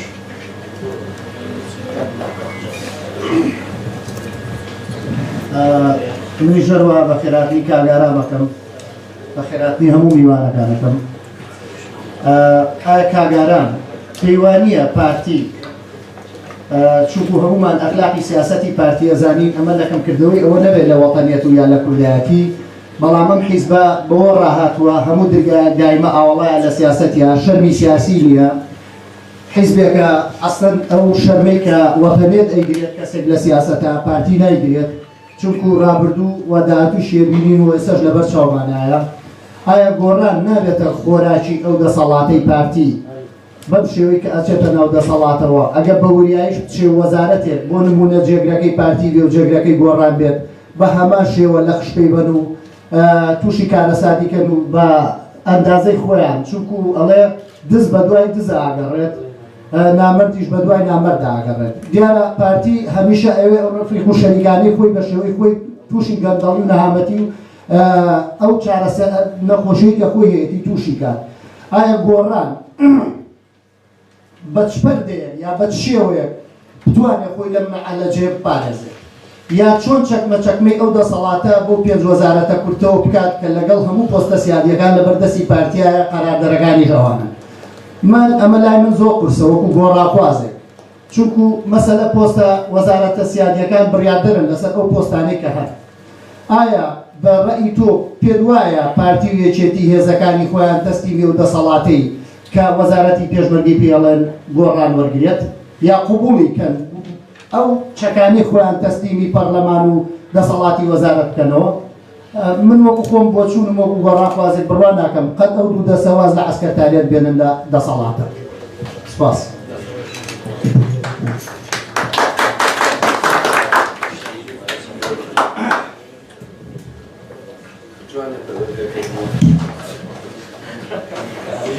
دەمی هەمووتان خۆشی، زۆر سپاس بەڕێزان.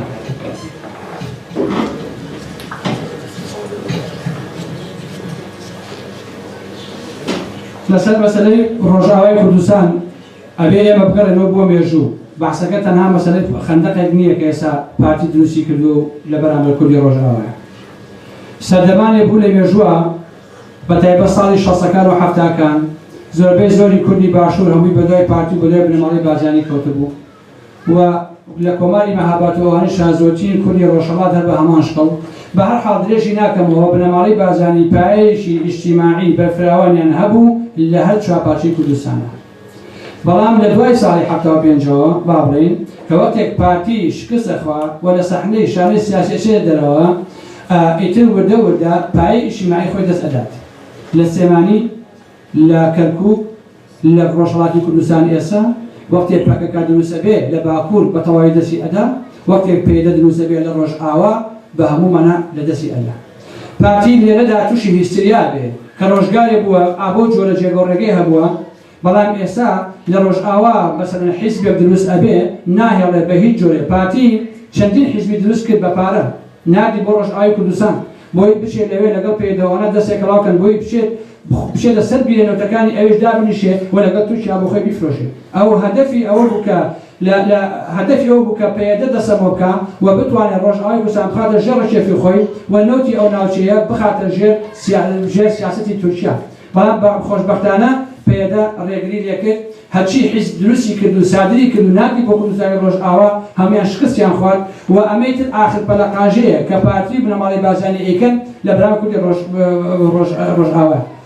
بۆیە بەڕاستی ئەبێ خەڵک هەڵوێسیە بێ. بیریشتان نەچێ هەر ئەوێشێتی نیشیمانی کە ئێستا ئەعلانیەوە کە گوایە تورکیا و گۆڕان و ئەوانە ڕێککەوتون و ئەنێژێتی لەناوبەرن و ئیدعاز زەبەلاحانە، ئەو خەندەقە پێشمەرگەی یەکێتی ئێستا حیمایەتێکە.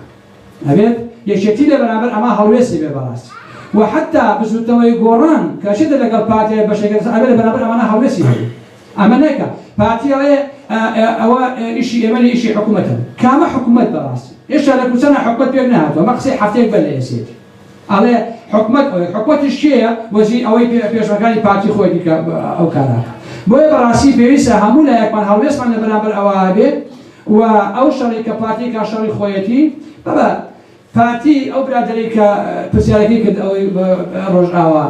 پارتی لە بەرامبەر سۆرانە حەسای لەسەر ئێمە دانا بۆ ساڵی 1994 ئێمە دوو حەسان لەسەر بوو حەساری بەعس و حەساری پارتیشمان لەسەر بوو لە سێمانیە هەر ئەو دەمانە بوو کە شیرێ شەکریان ئا بە 120 دیناری عێراقیمە ئێمە کوردستان نان نەبوو بیخۆین لەبەرەوەی کە حەسان لەسەر چۆن بەرامبەر بە کوردی ڕۆژئاوا ئەوە نا پارتی بنەماڵی بەزان یەک قاعیدەیان هەیە لەگەڵ یانی نان بخۆ لەگەڵ یانی نان بخۆ نان خواردنەکەی بەسەر شۆڕی بێ بەڕاستی چونکە من پێم وایە وڵاتێک ئازادی تێدا نەبوو ئەگەر تۆ لە سنەی بەعسە لە سێمانی ئەگەر ملیۆنەر بوویتایە ئەوەیە پێی بەعس بوویتایە نەتوانێت سامانەکەی خۆ بەڕێوە بەعسکەی پێویستایە لە ناوی ئەبەدی تەجروبەی ئەوەشمان هەیە لە ساڵی 90دا بوو حیزبی بەعس هەسا لە بەغا کۆمەڵێک دەوڵەمەند لە کوردەکانی کرد وتی ئەمانە پیاوی ئێران هەمووشی ئیعدامکردنێکی 4 ڕۆژ بەدار و یەشتنیەوە لە بۆ لە شەقامەکانی بەغایە بۆی خەڵک بتۆقێنن و خەڵک تەسێنن تەنها تەوانشە کە پارەیان هەبوو بۆیە کۆمەلگا بەر لە هەموو شتێک ئازادی بێت ئەبێ شەڕ لەسەر ئازادی کات نەک لەسەر مەسەلەی پار و چیوان بەبەتانە بۆیە پێویستە خەڵکی کوردستان بە هەموو لایەک و ئەحزابەکانیش هەڵوێستیان هەبێت و ئەو خەندەقە دانراوە پارتی کردوێتی نە حکومەت نە کەس ئیلاقی پێوێنێ پارتی نەبێت و ئەبێ هەموو کەسێک لە بەرامبەر ڕابوەسێەوە بەڕاستیەوە قابلی قبوڵ بێت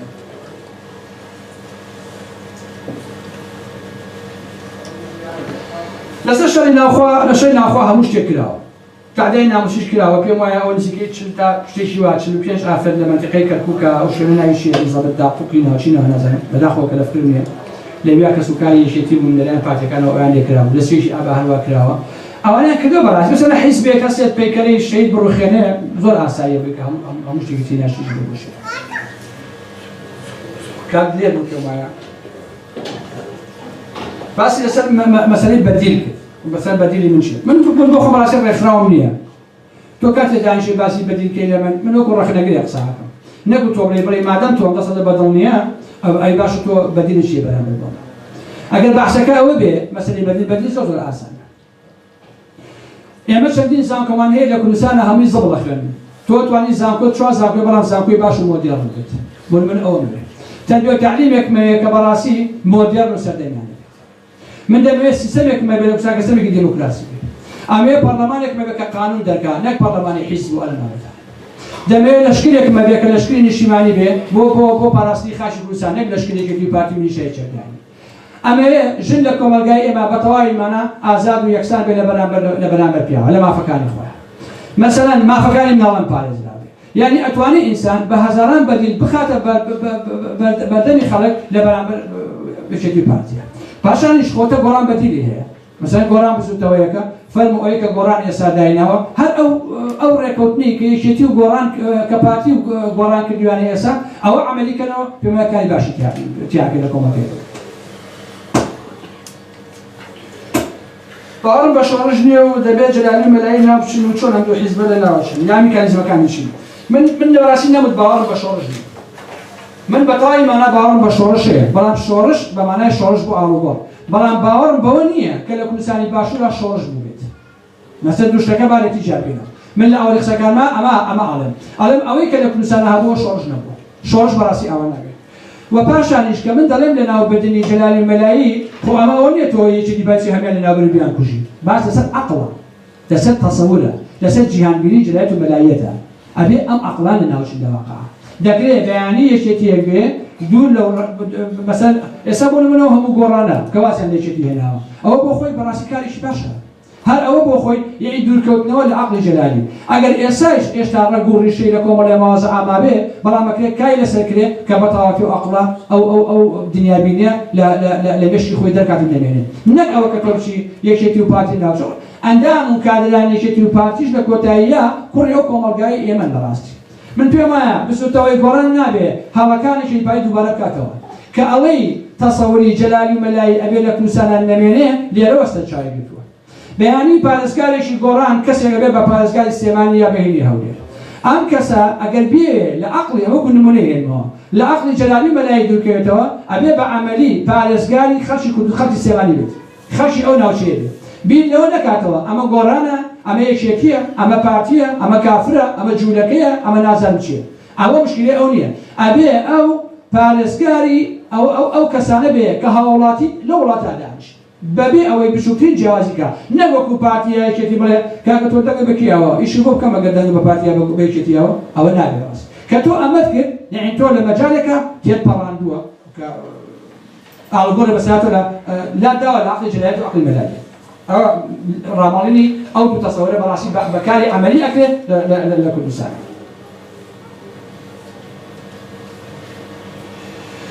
ئەڵێ کە ڕەخناگرن هەوڵ و تێکۆشان و خەباتی ئەوانە لە بەچاوی من نازانم بەڕاستی هەموو شەیە نەتیجەی گیری عەزیزە من ئەزانم کورد خەباتی کردووە ئەزانم چینای قوربانییاوە ئەزانم هەموو مێژوەکەی فرمێسک بووە ئەزانم لە مناڵان لە پیاوان لە ژنان هەموو ئەوانە ئەزانم خۆ مناڵی ئەو مجتەمع وتیا گەورە بووم کاریشی هەموو ئەمانە ئەزانم کە لەو کۆمەلگا هەموو ئەمانە بووە بەڵام ئەمەی کە شەتە نەتیجە شەتە بەڕاستی نەتیجە شەتە بابەجێ باشترین ڕێکخراو لە کوردستانی باشوورا کۆمەڵە بوو لە هەموو عینەکانی ڕابەرەکانی کۆمەڵە چی دەچوو وەرە یەکێکە نایی بەرەکاکە محموود سەرنایی کۆمەڵە بوو شێخ جعفەر کۆمەڵە بوو کۆسەر کۆمەڵە بووە ئەسلان بایش کۆمەڵە بووە عومەر فەتاح کۆمەڵە بوو زۆر بێ ئەوانە دز دەچوو لە کۆمەڵگای ئێمە خۆ کێشەکە ئەمەیە لە واقع گیڤارا قسەیەکی زۆر جوانی هەیە ئەڵێ شۆڕژیار ئەو کەسەیە بە شۆڕژیاری ئەمرێ ناکرێت تۆ ماوەیە کوڕی چاکبیت و ماوەیەکی دزبی شتیوانیە بەڕاستی تۆ ناتوانی کەسایەتی ئارام ئەحمەد هەڵسەنگێنی هەتا ئارام ئەحمەد بۆ نمونە پۆستێکی بەدەستەوە نەبێت تۆ شوزانی ئارام ئەحمەد بە قسەکانی هەبشی تۆ هەموو شتێک یەسەر قبوڵ کرد باشە ئینسان ئەبێ بڕیار لەسەر هەموو کەسێک نەدا لە سەداسەد بەڕەش لە ساسە بەسپی هەتا کۆتایی بەڕاستی چونکە ناکرێت نەشاسەوە بۆ خەڵک دوای کۆ لە کۆمەڵە خۆ ئەیتوانی بچێ سێبی لە نەوتکە بە ناوی خۆی و نما و چیا و بە ناوی کچەکەیەوە ئەیتوانی بە ملیار دۆلار لەو کۆمەڵگا تەسەووری خۆی بۆ جوورێت قسەیەکەیە لەو کەسانی کە نەشاخ ملیوانی کاسەکان دایمە ئۆتو کراو بوون ڕێزمەردایان دایان پیس دەچوو بەڕاستی واقعیەتی شێ بوو ئەگەر بێت بۆ ڕێژەکە هاات لەبەرەوە من ڕێزی هەموو ئەو قوربانیانە ئەگرم بەڵام ئیتر ئێمە ئەبێ بزانیشین کە ئەو قوربانیانە ئێمە بۆچی براکەشان ئەگەر تۆ براکە شەهید کراوە ئایا براکە بۆ ئەوە شەهید بوو مەسرور سەدەر عوسمان بکوژێ بۆ ئەوە شەهید بوو کە کاوەگەرمایی ترۆرگای سەرنووسی دژی گەندەڵی بۆ ئەوە ترۆرکرێ کە ژن لە کۆمەڵگای ئێمە بکوژێ بەڵام قانون لێ نەپرسێتەوە بۆ ئەوە شەهید بوو کە ئازادی بزینە بەچاوکرێ یا لە پێناوی ئازادیە من دڵنیام تەواوی ئەو کەسانی کە شەهیدکران لە کۆمەڵگای ئێمەیە لە پێناوی ئازادی ژیانی خۆیاندانەوە لە پێناوی گێڕانەوەی حرمەت بۆ کەرامەتی تاجی کوردای ژیانی خۆی داناوە هیچ کەسێک ئەوەندەی ژێر نییە بڕوا ژیانی خۆی بچێتە ناو حیزبەکانەوە بژیانی خۆی دابنێ لە پێناوی ئەوە کە ژن بکوژێ کە مناڵ بێنان بێ کە خەڵک بچەسێتەوە لە واقع شتیوانیە کاکیشی لە زیندانەکانە باویجان پێشمەرگەی یەکێتی کە نامێ ناوەکەی بڵێم لە زیندانی ئاسایشی سلێمانیە شەقی هەڵاوە لەبەر موسەڵانی پیاوی ئیسلامی کردی بۆ یشنەکە وای لێبێ بۆیە شەقەتی هەڵێ خەڵکی چی لەگەڵ بەعسە عەزیزی من کابرایکی خۆرماڵی کە لە هاوڵاتیا بڵاو بۆەوە بە نمونە هێنمەوە کوڕەکەیان گرتبوو لە ئاسایشیان بە یەک شەو بە کوتە کوشتیان بە یەک شەو بە کوتە کوشتیان لەناو ئاسایشەکە خاچی سوور هەیە لە ئاسای سلێمانیە بە پێشمەرگەی قارەمە تەعدای سیاسی لە ژنێکە کە لەبەرەوەی کە مێردەکە بە احترام سەکۆڵێن واسە مانە بە لە ئێستا لە هەولێرا و حاڵتەنە ڕوویا و بەڕاویش بوو یعنی قسە لەسەر ئەوەیە ئێمە ڕێز و تەقدیری ئەوانە ئەگرین ئەوەی یەکێتی و پارتین ڕێز و تەقدیری شەهیدەکان ناگرێت من پێم وایە لابردنی یەکێتی و پارتی گەڕانەوەی حرمەتە بۆ شەهیدانی کوردستان بەڕاستی حتا بۆ کەسوکاری شەهیدانیش چونکە بەڕاستی بێڕێزیە کابرایەکی ملیۆنێر دزی کردووە باسی شەهیدکە ئەسڵ بێڕێزیە بە شەهیدەکە لە واقع ناکرێت تۆ کەسێکی هەموو مێژوو گەنە خۆرێت و بەردانش باسی شەهیدان شێخ جعفەر لە پەرلەمانە سوێنە خوارێ بە گۆڕی شەهیدانەوە دەبابەنی باشە کاکە هەیە کەسوکاری شەهیدم نبینی بڵێ تو بۆ درۆکەی خۆ بە شای خۆمان ئیبینی ئەمە مۆزڵەکەیە بۆیە بە تەسەووری من ئەوە ئێمەین کە ڕێز ئەگرین لە خەبات و ماندووبوون و فرمێسک و ئازاری خەڵکی کوردستان بەوانەیشی کە لە نێوڕیزەکانی ئەحزابانە بوون بەڵام بەداخەوە سەرانی ئەو دوو حیزبە ڕێزی ئەو شتانە ناگرن و بڕواتانە بێ کەسوکاری شەهیدان